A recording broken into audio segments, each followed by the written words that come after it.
ഒരു കാര്യം കൂടി ചോദിച്ചോട്ടെ.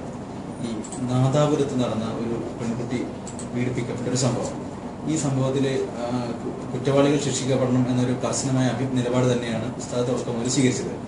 ഇക്കാര്യത്തിൽ നമ്മൾ പറയുകയും ചെയ്തു. പക്ഷെ എന്തൊക്കെ പറഞ്ഞാലും സുന്നി വേദികൾ വളരെ സജീവമായിട്ടുള്ള സാന്നിധ്യമായി. പക്ഷേ സുന്നത്ത് ജമാഅത്തിന്റെ വളരെ പ്രധാനപ്പെട്ട പ്രഭാഷകനായ പേരൂർ അബ്ദുറഹ്മാൻ സഖാഫിയുടെ ഒരു വിവാദമായ പ്രശ്നമുണ്ട്.